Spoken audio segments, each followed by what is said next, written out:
ఉన్న బంగారాన్ని విడిపించి ఆ రోజు ఆన్లైన్ రేటుకే మేము కొంటాం. Sharma gold company. నమస్కారం, వెల్కమ్ టు సుమన్ టీవీ. నేను గీతాంజలి. ప్రస్తుతం మనతో పాటు శ్రీచక్ర పీఠం వ్యవస్థాపకులు, ప్రముఖ జ్యోతిష్యులు డాక్టర్ ప్రదీప్ జోషి గురుగారు ఉన్నారు. వారితో మాట్లాడదాం. గురుగారు నమస్కారం అండి. శ్రీమాత్రే నమః. త్వరలో షష్టగ్రహ కూటమి రాబోతుందని విన్నాము. దానివల్ల ప్రభావాలు అసలు ఎలా ఉంటాయి? ఎవరిపైన ఎక్కువ ప్రభావం ఉంటుంది? ప్రపంచ వ్యాప్తంగా ఉంటుందా, లేకుంటే కేవలం ఇన్ని దేశాలు మాత్రమే అని ఉంటుందా? అందులో వ్యక్తుల పరంగాన, వాళ్ళ జాతకాల పరంగాన ఎలా ఉండబోతోంది ఎఫెక్ట్? శ్రీ గురుభ్యో నమః. శ్రీమాత్రే నమః. అమెరికా పతనం ప్రారంభమవుతుంది 2025 నుంచి స్టార్ట్ అవుతుంది. సో ఇది వరల్డ్ వార్కి దారితీస్తుంది. ఎవరు పెద్దన్న పాత్ర పోషించే అవకాశం ఉంది తర్వాత ఫ్యూచర్లో ఒకవేళ అమెరికా పతనం కనుక ప్రారంభం అయితే? మన మోదీ గారే, నరేంద్ర మోదీ గారే వరల్డ్ విశ్వగురువు అవుతారు. ఇప్పుడు భారతదేశం విశ్వగురువు అవ్వడానికి ఆస్కారం ఉంది. ఒక్క పరీక్ష నెగ్గితే చాలు. విశ్వగురువుగా శ్రీ నరేంద్ర మోదీ గారిని అలాగే ప్రధానమంత్రిగా కంటిన్యూ చేసుకొని ఇంకో 10 ఏళ్ల పాటు ఆయన కనుక ప్రధానమంత్రిగా ఉంటే $US కరెన్సీ మొత్తం పడిపోతుంది, మన భారతదేశం కరెన్సీ పెరుగుతుంది. అదేదో సినిమాలో ఉపేంద్ర గారు చూపించారు కదా, అలాగే జరుగుతుంది. అలా జరిగే అవకాశాలు ఇప్పుడు మొదలవ్వబోతున్నాయి. సో ఒక్క బుధగ్రహం వల్ల మాత్రమే డౌట్ ఉంది. ఆ బుధుడు నీచంలో పడ్డాడు అంటే ఐడియా సస్టైన్ అవ్వవు, దుర్మార్గమే గెలుస్తుంది. సో ఆ పరీక్షలో ఎవరు గెలుస్తారో చూడాలి. దుర్మార్గం గెలుస్తుందా లేకపోతే ఇది గెలుస్తుందా చూడాలి. అది కాకుండా ఏంటంటే ప్రకృతి విపత్తులు ఏర్పడతాయి.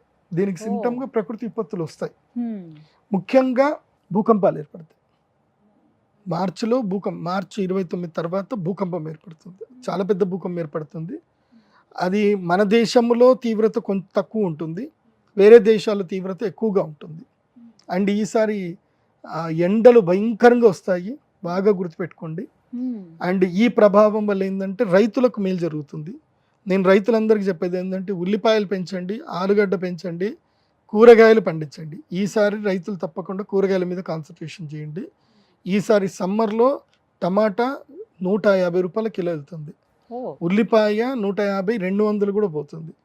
తెల్ల ఉల్లిపాయ అయితే 400 రూపాయల కిలో వెళ్తుంది. సో రైతులకు చెప్పేది ఏంటంటే ఈ షష్టగ్రహ కూటమి ప్రభావం వల్ల రైతులకు లాభం కలగాలి అంటే ఈ పని చేసుకోండి. అండ్ దాని తర్వాత కూడా ఏం జరుగుతుంది అని అంటే మన తెలంగాణ రాష్ట్రంలో కూడా అలజడి ఏర్పడుతుంది.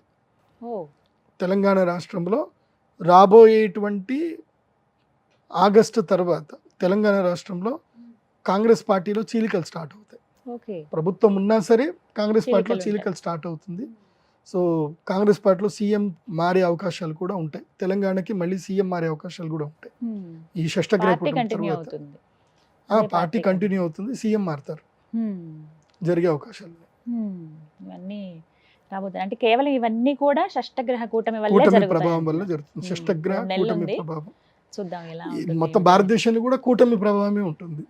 అది అర్థం చేసుకోండి. ఆ కూటమి ఈ కూటమి, ఆ కూటమి వల్ల ఈ కూటమిలో అలజడి ఏర్పడుతుంది. అది ఏపీ పైన ఎఫెక్ట్, ఆంధ్రప్రదేశ్లో ఏం ఎఫెక్ట్ ఏం ఉండదు ఈసారికి. గురుగారు చూద్దాం మరి ఈ ప్రిడిక్షన్ ఎంతవరకు నిజమవుతుంది. ఎందుకంటే అన్ని నిజమవుతూ వచ్చాయి, మీరు చెప్పినవి అందరికీ సూచనలు చేశారు. మంచి జరుగుతుంది, దానికంటే ముందు ఈ చెడు అయితే ఎదుర్కోవాలి అందరూ అని అంటున్నారు. అండ్ వ్యక్తిగతంగా జనాలకి ఎలా ఉండబోతుంది మరి? ఇంకా ఇవన్నీ రాజకీయాల పరంగా చెప్పారు, కొంతమంది రైతులకు సూచన చేశారు. వ్యక్తిగతంగా ఎలా ఉండబోతుంది? ఒక్కొక్క వ్యక్తికి కావచ్చు, లేకపోతే వారి జాతకం బట్టి ఉంటుందా అట్లా? ఈ షష్టగ్రహ కూటమి మీన రాశిలో ఏర్పడబోతుంది. సో మీన రాశి వారికి ఏలినాటి శని కూడా ఉంది. అవునండి. ఇప్పుడు ఈ ఏలినాటి శని ప్రభావం వల్ల మీనరాశి వారికి చాలా తీవ్రతరంగా ఉంటుంది. మీనరాశి వారికి, మేషరాశి వారికి, ఈ 2 రాశులకైతే తీవ్రతరమైన నష్టాలు ఉంటాయి. నేను మీనరాశి వారికి, మేషరాశి చెప్పేది ఏంటంటే షష్టగ్రహ కూటమి రోజున, సూర్యగ్రహణం రోజున తప్పకుండా మీరు అరిష్ట నివారణ తంత్ర పరిహార పూజలు అయితే చేసుకోండి. దానికి ఇప్పుడే రెడీ అవ్వండి. కాకపోతే ఈ 3 నెలల ముందే మీకు చెప్తున్నాను ఏంటంటే మీకు మోసపోతారు. ఆన్లైన్ మోసాలు, సైబర్ మోసాలు కానివ్వండి, తర్వాత మీకు నమ్మక ద్రోహాలు విపరీతంగా జరుగుతాయి. అదేవిధంగా ఆస్తి నష్టము, ప్రాణ నష్టం జరిగే అవకాశం ఉంటుంది. చాలా జాగ్రత్తగా ఉండండి. ఈ 3 నెలలు ఎవ్వరు మిమ్మల్ని ఆశ పెట్టినా ఆశ పడకండి. ఈ 3 నెలలు ఆశ అనేది వదిలేసుకోండి.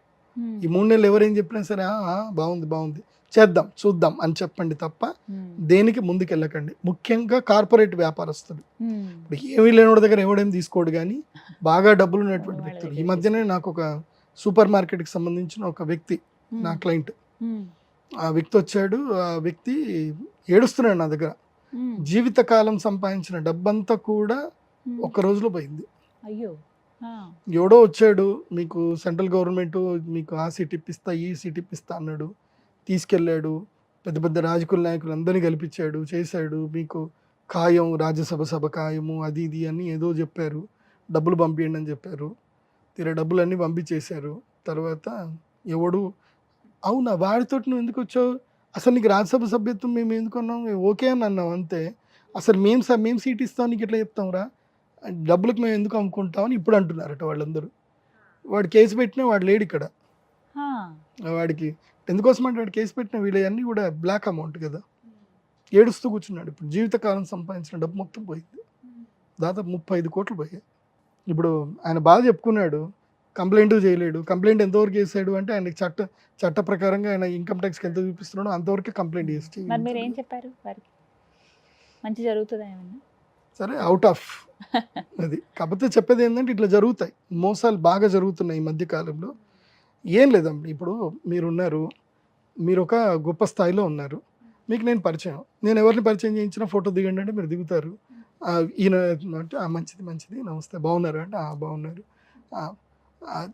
మేడం సార్ పని అయిపోతుందా అని అంటే చేద్దాం పని చేద్దాం మీరేం కంగారు పడొద్దు మీరు మాట్లాడండి అని అంటారు. అంతకుమించి నేను వేరే పని చెప్పుంటా, ఈయన ఏదో గుడి కడుతున్నాడండి, గుడికి మీరు కొంచెం డొనేషన్ ఇప్పియండి అని నేను అంటా.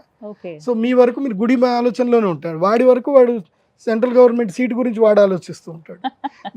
వీడికి ఏమనుకుంటున్నాడో మీరేమనుకుంటున్నారో ఇద్దరికి తెలిసేది ఒక వ్యక్తికి, మోసం చేసే వ్యక్తికి. ఇదే జరుగుతుంది. సో చాలా జాగ్రత్తగా ఉండండి. ప్రజలందరికీ చెప్తున్నాను, మోసగాళ్ళు బాగా పెరిగిపోయారు సమాజంలో. మీనరాశి వాళ్ళకి నెత్తి మీద శని కూర్చుంటాడు ఇప్పుడు. సో అక్కడి నుంచి వాళ్ళకి స్టార్ట్ అవుతుంది అనమాట. నెత్తి మీద శని కూర్చుంటే ఇంకా ఆశ, దాహం ఉంటుంది. ఇంకా ఉన్న స్థాయి కన్నా ఎక్కువ స్థాయికి ఎదగాలని చెప్పి క్రైములు చేయడానికి కూడా వెనకాడరు. సో ఇలాంటి టైంలోనే మోసగాళ్ళు వచ్చేస్తారు. నమ్మితే కదా మోసం చేసేది, నమ్మిస్తారు.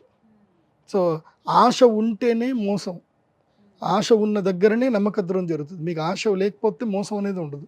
మీరు ఆశ అనేది వదిలేసుకోండి. మీన మేష మీకు మాత్రం తప్పకుండా సూర్యగ్రహణం రోజు ఎక్కడ ఉన్నా సరే అరిష్ట నివారణ తంత్రం చేసుకోండి.